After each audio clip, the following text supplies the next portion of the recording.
Hello, എല്ലാവർക്കും പുതിയൊരു വീഡിയോയിലേക്ക് സ്വാഗതം. അപ്പോൾ എന്താണ് വരയ്ക്കാൻ പോകുന്നത് തംബ്നെയിൽ കണ്ടപ്പോൾ മനസ്സിലായി കാണുമല്ലോ. അപ്പം ഞാൻ വരയ്ക്കാൻ വേണ്ടി എടുത്തിരിക്കുന്നത് ബ്രിസ്റ്റോയുടെ കളർ പെൻസിൽസ് ആണ്. ഇത് 24 ഷെയ്ഡ്സ്, അതായത് സ്കിൻ കളേഴ്സ് മാത്രമുള്ള 24 ഷെയ്ഡ്സ് ഉള്ള ഒരു സെറ്റാണ്. കൂടെ തന്നെ ഔട്ട്ലൈൻ വരയ്ക്കാനുള്ള ഒരു പെൻസിലും ഒരു നീഡബിൾ എറൈസറും അതുപോലെ തന്നെ ഒരു ഹൈലൈറ്ററും കൂടെ എടുത്തു വയ്ക്കുന്നുണ്ടേ. അപ്പോൾ ഇത്ര വെച്ചിട്ട് നമുക്ക് വരച്ചു തുടങ്ങാം. അപ്പോൾ ആദ്യം തന്നെ ഔട്ട്ലൈൻ ഇട്ട് തുടങ്ങാം. ഔട്ട്ലൈൻ ഇടാൻ പലരും പല പല മെത്തേഡ്സ് യൂസ് ചെയ്യാറുണ്ട്. അതായത് ഫ്രീ ഹാൻഡായിട്ട് ചെയ്യുന്നവരുണ്ട്, ഗ്രിഡ് ഇട്ട് ചെയ്യുന്നവരുണ്ട്, ആപ്സ് ഉപയോഗിച്ച് ചെയ്യുന്നവരുണ്ട്, ലൂമിസ് മെത്തേഡ് ഉപയോഗിക്കുന്നവരുണ്ട്. അപ്പോൾ ഏത് മെത്തേഡാണോ നമുക്ക് എന്താണോ പറ്റുന്നത് അങ്ങനെ ചെയ്യാം. അപ്പം ഞാൻ സാധാരണ ഫേസൊക്കെ വരയ്ക്കാൻ വേണ്ടിയിട്ട് സാധാരണ ഗ്രിഡ് മെത്തേഡാണ് യൂസ് ചെയ്യുന്നത്. പക്ഷേ ഇവിടെ ഞാൻ യൂസ് ചെയ്തിരിക്കുന്നത് AR സ്കെച്ച് ഡ്രോയിങ് എന്നും പറഞ്ഞ് ഒരു ആപ്പിൽ ഇൻസ്റ്റാൾ ചെയ്തിട്ട് അതുപയോഗിച്ചിട്ടാണ് വരച്ചേക്കുന്നത്. അപ്പോൾ ഇതിനകത്ത് ഒരു ഗുണമെന്ന് വെച്ചാൽ നമ്മൾ ഗ്രിഡ് ഇടുന്ന ആ ഒരു സമയം നമുക്ക് ലാഭിക്കാം. ഇത് നമുക്കതിൻ്റെ പുറത്തോട്ട് തന്നെ പെട്ടെന്ന് വരച്ചെടുക്കാൻ പറ്റും. അപ്പം ആ ഗ്രിഡ് ഇടുന്ന അത്രയും സമയം ഒരുപാട് സമയം എടുക്കും. ഗ്രിഡ് ഇട്ട് പിന്നെ നമ്മളത് നോക്കി എടുത്ത് വരയ്ക്കുമ്പോഴത്തേനും ഒരുപാട് സമയം എടുക്കും. അപ്പോൾ എനിക്ക് പക്ഷേ ഇത് കുറച്ചുകൂടെ എളുപ്പമായിട്ട് തോന്നി. അപ്പം ഓരോരുത്തർക്കും ഓരോ രീതികളായിരിക്കും. എല്ലാവർക്കും ചിലപ്പോൾ ഇത് എളുപ്പമാവണമെന്നില്ല. എനിക്ക് ജസ്റ്റ് ഒരു ഔട്ട്ലൈൻ മാത്രം മതി എന്നുള്ളത് കൊണ്ടാണ് ഞാനിത് എടുക്കുന്നത്. സാധാരണ ഒരു അത്യാവശ്യം വേണ്ട കാര്യങ്ങളെല്ലാം ഒന്ന് ഔട്ട്ലൈൻ ഇട്ടിട്ട് പിന്നെ ഫുള്ള് ചെയ്യുന്നത് നമ്മൾ ആ വരയ്ക്കുന്ന, അതായത് കളർ ചെയ്യുന്ന സമയത്ത്, പെയിൻറ്റിങ് ചെയ്യുന്ന സമയത്തായിരിക്കും ബാക്കി കാര്യങ്ങളെല്ലാം അതിലേക്ക് ഉൾപ്പെടുത്തുക. അപ്പോൾ ആദ്യം ജസ്റ്റ് ഒരു ഔട്ട്ലൈൻ മാത്രമാണ് ഇടുന്നത്. അപ്പോൾ ഔട്ട്ലൈൻ ഇട്ട ശേഷം നമ്മൾ കളർ ചെയ്ത് തുടങ്ങുകയാണ്. ഞാൻ ആദ്യമേ പറഞ്ഞായിരുന്നു ബ്രിസ്റ്റോയുടെ 24 ഷെയ്ഡ്സ് വരുന്ന സ്കിൻ ടോണിൻ്റെ കളേഴ്സാണ് ഞാൻ യൂസ് ചെയ്തേക്കുന്നത് ഇവിടെ. അതിനകത്ത് നമുക്ക് നമ്മളെടുക്കുന്ന പിക്ചറും ആയിട്ട് മാച്ച് ആവുന്ന ടൈപ്പ് സ്കിൻ ടോൺ എടുത്തിട്ട്, അത് സ്കിൻ ടോണിൻ്റെ കളേഴ്സ് പൊതുവേ അതിനകത്ത് കാണും, എല്ലാ കളേഴ്സിൻ്റെയും കൂടെ സ്കിൻ ടോൺ കാണും. അപ്പോൾ അതെടുത്തിട്ട് നമ്മൾ ഓരോ ലെയർ ബൈ ലെയർ ആയിട്ട് ചെയ്ത് കൊടുക്കുക. ആദ്യമേ ലൈറ്റ് കളേഴ്സ്, പിന്നെ അതിൻ്റെ മുകളിലേക്ക് കുറച്ചുകൂടെ ഡാർക്ക്, അങ്ങനെ.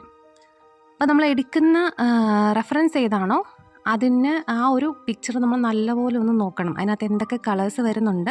ചിലപ്പോൾ നമ്മൾ കുറച്ച് ശ്രദ്ധിച്ചാലേ മനസ്സിലാവുള്ളൂ. ചില കളേഴ്സൊക്കെ ലൈറ്റായിട്ട് ഇങ്ങനെ കാണാം, ചില പിങ്ക് ഷെയ്ഡൊക്കെ ഇങ്ങനെ ചില ഇതിനകത്ത് കാണും. അപ്പോൾ അതൊക്കെ നമ്മൾ ശ്രദ്ധിച്ചിട്ട് അതൊക്കെ അതിനകത്ത് ഉൾപ്പെടുത്താൻ നോക്കണം. അപ്പോൾ കുറച്ചുകൂടി ഒരു റിയലിസ്റ്റിക് ആയിട്ട് കിട്ടും. കണ്ണ് വരയ്ക്കുമ്പോഴും നമ്മൾ നല്ലപോലെ ഒന്ന് ശ്രദ്ധിക്കണം. കണ്ണിൻ്റെ ഉള്ളിൽ പ്യുവർ വൈറ്റ് അല്ല, എപ്പോഴും അതിൻ്റെ ഉള്ളിൽ ആ കളറിന് വ്യത്യാസമുണ്ട്. അപ്പോൾ അത് നോക്കിയിട്ട് അതിനനുസരിച്ചുള്ള കളറ് അതിനകത്തും നമ്മൾ കൊടുത്താലേ ഒരു കണ്ണ് കാണുമ്പോൾ ഒരു റിയലിസ്റ്റിക് ആയിട്ട് തോന്നുള്ളൂ. അപ്പോൾ അത് ശ്രദ്ധിച്ച് ചെയ്യണം. ഇതൊക്കെ പറയുമ്പോഴും ഞാനൊരു കാര്യം പറഞ്ഞോട്ടെ, ഞാൻ ആധികാരികമായിട്ട് ഡ്രോയിങ് പഠിച്ചിട്ടുള്ള ഒരാളല്ല. ഞാൻ പണ്ട് തൊട്ടേ വരയ്ക്കാൻ ഇഷ്ടമാണ്. അങ്ങനെ ഞാൻ തന്നെ സ്വയം ശീലിച്ചതാണ്, വരയ്ക്കാനൊക്കെ പഠിച്ചെടുത്തതാണ്. ഈ പറയുന്ന കാര്യങ്ങളൊക്കെ ഞാൻ എൻ്റെ അനുഭവത്തിൽ നിന്ന് പറയുന്നതാണ്. ചിലപ്പോൾ അതിൽ തെറ്റുകുറ്റങ്ങളൊക്കെ ഉണ്ടാവാം. അപ്പോൾ അത് നിങ്ങളൊന്ന് ക്ഷമിക്കുക. വോയിസ് ഓവർ കൊടുത്തൊരു വീഡിയോ ചെയ്യണമെന്ന് കുറേ നാളായിട്ട് ഞാൻ വിചാരിക്കുന്നുണ്ട് കേട്ടോ. അതുകൊണ്ടാണ് ഇപ്പോൾ ഈ വീഡിയോയ്ക്ക് വോയിസ് ഓവർ കൊടുക്കാമെന്ന് വിചാരിച്ചത്.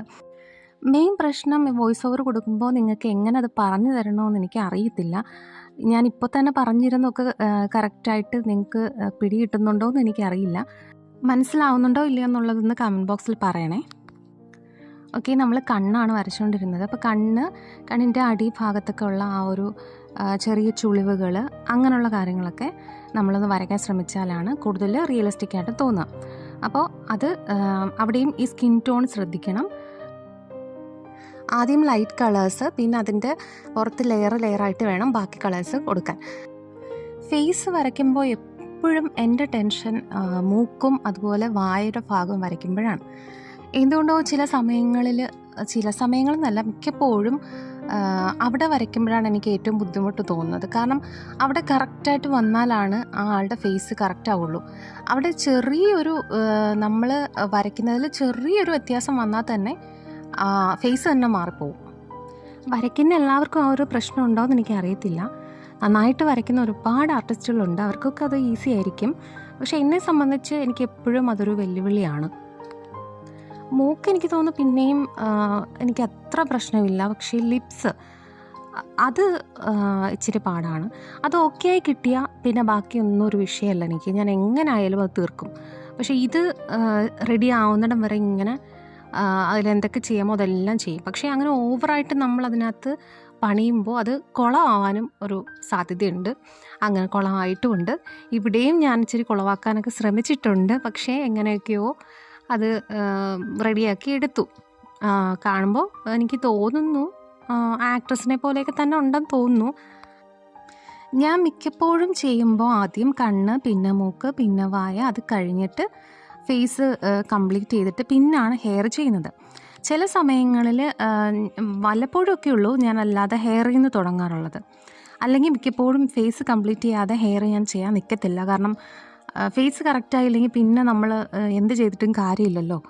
അപ്പോൾ ഫേസ് ചെയ്യുമ്പോൾ വേറൊരു കാര്യം കൂടെ ശ്രദ്ധിക്കേണ്ടത്, നമ്മളിതേപോലെ ലെയർ ബൈ ലെയറായിട്ട് സ്കിൻ ടോൺ വരച്ച ശേഷം ചെറിയ ചെറിയ പാടുകളോ കുത്തുകളോ കുരുക്കളോ ഒക്കെ ഉണ്ടെങ്കിൽ അതും കൂടെ വരച്ചാൽ നല്ല റിയലിസ്റ്റിക് ആയിട്ട് തോന്നും. അത് കുറച്ച് സമയം എടുക്കുന്ന കാര്യമാണ്. ഇതെല്ലാം സമയം എടുക്കുന്നതാണ്. വരയ്ക്കുന്ന എല്ലാവർക്കും ഏറ്റവും കൂടുതൽ ആവശ്യം ക്ഷമയാണ്. ഒത്തിരി സമയമെടുത്ത് ചെയ്യുന്ന കാര്യമാണ്. ഇത് തന്നെ ഞാൻ 3 ദിവസത്തിൽ കൂടുതലെടുത്തു. കാരണം അതിൻ്റെ ഒരു മെയിൻ കാരണം എൻ്റെ ഫോണിൽ മെമ്മറി തീരെ കുറവാണ്.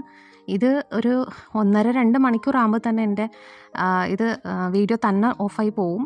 മെമ്മറി ഫുള്ളായെന്ന് പറഞ്ഞ് കാണിച്ച് പിന്നെ നമ്മൾ വേണ്ടുന്നതും വേണ്ടാത്തതും ഒക്കെ ഡിലീറ്റ് ചെയ്ത് പിന്നെ സ്പേസ് ഉണ്ടാക്കി എടുത്താലാണ് ബാക്കി വരയ്ക്കാൻ പറ്റുന്നത്. അപ്പോൾ ഞാൻ അങ്ങനെയൊക്കെ കുറച്ച് കഷ്ടപ്പെട്ടിട്ടാണ് വരയ്ക്കുന്നത്.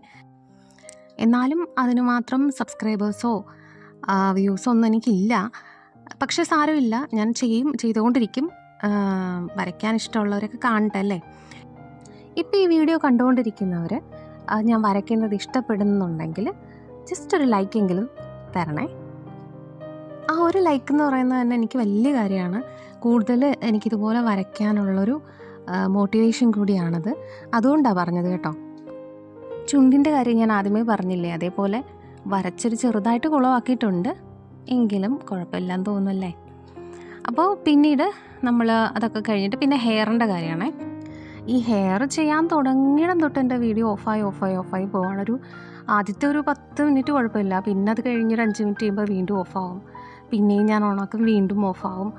അങ്ങനെ അവസാനം ഞാൻ നിർത്തി വെച്ചിട്ട് വീണ്ടും മെമ്മറി ഫ്രീ ആക്കാൻ നോക്കി. കുറേ ഡിലീറ്റ് ചെയ്യേണ്ടി വന്നു. കുറേ ഡിലീറ്റ് ചെയ്തിട്ടാണ് പിന്നെ ബാക്കി കണ്ടിന്യൂ ചെയ്തത്.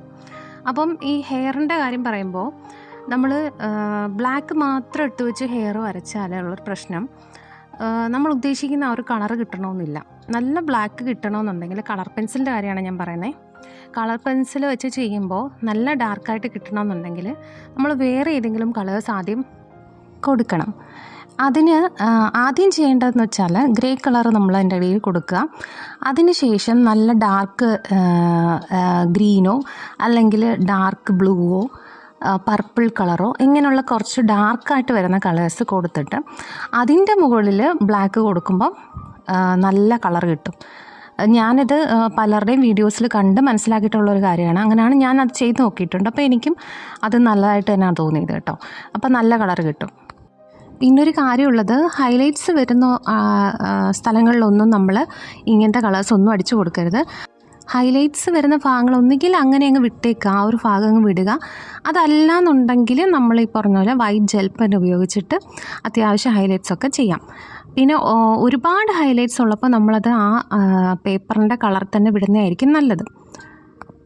പിന്നെ മുടിയുടെ അടിയിലോട്ട് വരുന്തോറും അതിൻ്റെ ഓരോ മുടിയായിട്ട് കാണാൻ വേണ്ടിയിട്ട് നമ്മൾ മേളിൽ നിന്ന് വരച്ച് വന്ന പോലെ പിന്നെ എന്താ പറയുന്നത്, അടുപ്പിച്ചടുപ്പിച്ച് വരയ്ക്കാതെ ഓരോ സ്ട്രോക്ക് വെച്ചിങ്ങനെ ഓരോ മുടിയിഴയായിട്ട് വരച്ചെടുക്കുക. ഇവിടെ മുടിയിൽ പല സ്ഥലത്തും കളർ ചെയ്തിട്ടുണ്ട്. അപ്പം നമുക്ക് അങ്ങനത്തെ കളേഴ്സ് അതിൻ്റെ ഇടയ്ക്കും അടിച്ചു കൊടുക്കണം. കളർ ചെയ്ത മുടിയാണെങ്കിൽ ആ കളേഴ്സ് കൂടെ അതിൽ ഉൾപ്പെടുത്തണം. അപ്പോൾ കറക്റ്റ് കളർ ചെയ്ത മുടിയുടെ ഒരു ഫീൽ കിട്ടും.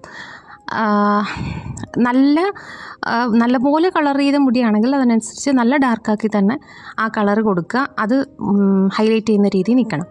അതല്ല ചെറുതായിട്ടൊക്കെ അത് കണ്ടാൽ മതിയെങ്കിൽ നമ്മൾ ആ ഒരു കളറ് അടിയിൽ അടിച്ചു കൊടുത്ത ശേഷം അതിൻ്റെ പുറത്തൂടെ ഇതുപോലെ ഡാർക്ക് ലൈറ്റായിട്ട് ഇങ്ങനെ അടിച്ചു കൊടുത്താൽ മതി.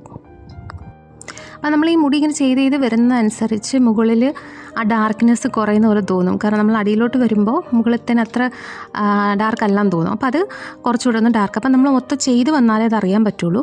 അപ്പം നല്ല ഡാർക്കായിട്ടുള്ളിടത്ത് പിന്നീടൊന്ന് നല്ലപോലെ ചെയ്ത് കൊടുത്താൽ മതി. അപ്പോൾ ഈ മുടി ഫുള്ള് നമുക്ക് അങ്ങനെ ചെയ്തെടുക്കാമേ. ഒരു കാര്യം കൂടി ഇതിൻ്റെ ഇടയ്ക്ക് പറഞ്ഞോട്ടെ, നിങ്ങൾ വരയ്ക്കാനൊക്കെ ഇഷ്ടപ്പെടുന്നവരാണെങ്കിൽ അല്ലെങ്കിൽ വരയോടൊക്കെ താല്പര്യമുള്ളവരാണെങ്കിൽ എൻ്റെ ചാനലിലുള്ള മറ്റ് വീഡിയോസൊക്കെ ഒന്ന് കയറി നോക്കണേ. നിങ്ങൾക്ക് ഇഷ്ടപ്പെടുന്നുണ്ടെങ്കിൽ മാത്രം ഒന്ന് സബ്സ്ക്രൈബ് ചെയ്ത് സപ്പോർട്ട് ചെയ്യണേ. അപ്പോൾ ഞാൻ നേരത്തെ പറഞ്ഞ പോലെ തന്നെ ഡാർക്ക് ബ്ലൂ ആദ്യം ഗ്രേ, പിന്നീട് ഡാർക്ക് ബ്ലൂ, പിന്നീടാണ് ഞാൻ ബ്ലാക്ക് കളർ അടിക്കുന്നത് കേട്ടോ. ആ ഒരു മെത്തേഡിൽ തന്നെയാണ് ബാക്കി ഫുള്ള് ഫോളോ ചെയ്തേക്കുന്നത്. അപ്പോൾ അങ്ങനെ തന്നെ ചെയ്ത് നോക്കാം. അങ്ങനെ തന്നെ ചെയ്യണമെന്നല്ല, നിങ്ങൾക്ക് ഇഷ്ടമുള്ള പോലെ ചെയ്യാം. മറ്റേതെങ്കിലും കളേഴ്സ് ഉപയോഗിച്ച് ചെയ്യാം കേട്ടോ. ഓക്കെ, അപ്പം മുടി കഴിഞ്ഞു. ഇനി ബാക്കി ഫേസിലുള്ള ചെറിയ ചെറിയ മിനുക്ക് പണികൾ, അതായത് കുറച്ചുകൂടി ഡാർക്ക് ആക്കാനെടുത്ത് അങ്ങനെയുള്ള കുറച്ച് കാര്യങ്ങളാണ് ചെയ്തത്. പിന്നീട് നമ്മുടെ കഴുത്തും നമ്മൾ മുഖത്തിന് ചെയ്ത പോലെ തന്നെ ലെയർ ബൈ ലെയർ ആയിട്ട് ലൈറ്റ് കളർ ആദ്യം, പിന്നീട് കുറച്ചുകൂടി ഡാർക്ക് കളർ, ആ ഒരു മെത്തേഡ് ഫോളോ ചെയ്ത് അതും കംപ്ലീറ്റ് ചെയ്യാം.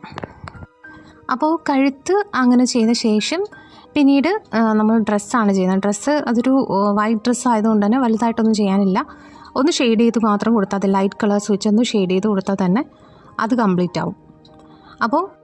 അപ്പോൾ വരയൊക്കെ ഏകദേശം കംപ്ലീറ്റ് ആയിട്ടുണ്ട്. ഇനിയത്തെ ഒരു കാര്യം എന്ന് വെച്ചാൽ, ഇനി നമ്മൾ നോക്കുക നമുക്ക് ഇനി എന്തൊക്കെ അതിനകത്ത് ചെയ്യാനുണ്ട്, എന്തെങ്കിലുമൊക്കെ എക്സ്ട്രാ ആഡ് ചെയ്യാനുണ്ടോ എന്നൊക്കെ നോക്കിയിട്ട് അതുകൂടെ ഒന്ന് ചെയ്യേണ്ട സമയമാണിത്. ഇവിടെ ഞാൻ ഹൈലൈറ്റർ യൂസ് ചെയ്തിട്ടുണ്ട്, പക്ഷേ എൻ്റെ ആവശ്യം അത്ര ഇല്ലായിരുന്നു. ഇപ്പം നമുക്ക് ഹൈലൈറ്റർ യൂസ് ചെയ്യുമ്പം അതധികം കളർ, അതായത് വൈറ്റ് ആണല്ലോ, അപ്പോൾ അത് വേണ്ടെന്നുണ്ടെങ്കിൽ നമ്മളൊന്നിൽ കൈ വെച്ചതിനൊന്ന് സ്പ്രെഡ് ചെയ്ത് കൊടുക്കാം. അതല്ലെങ്കിൽ നമ്മൾ ബ്ലാക്ക് കളർ എടുത്തിട്ട് ഹൈലൈറ്റർ വച്ച ശേഷം വേണ്ടാത്തതൊക്കെ ഒന്ന് ബ്ലാക്ക് വെച്ച് വരച്ചു കൊടുക്കണം. അപ്പോൾ വീഡിയോ ഇഷ്ടപ്പെടുന്നുണ്ടെങ്കിൽ നിങ്ങൾ ചാനൽ കയറി മറ്റു വീഡിയോസുകൾ കൂടെ ഒന്ന് ചെക്ക് ചെയ്ത് നോക്കാം. നിങ്ങൾക്ക് ഇഷ്ടപ്പെടുന്നുണ്ടെങ്കിൽ ഒന്ന് സബ്സ്ക്രൈബ് ചെയ്ത് സപ്പോർട്ട് ചെയ്യുക. അറ്റ്ലീസ്റ്റ് ഒരു ലൈക്കെങ്കിലും തന്ന് സപ്പോർട്ട് ചെയ്യണേ. Thank you.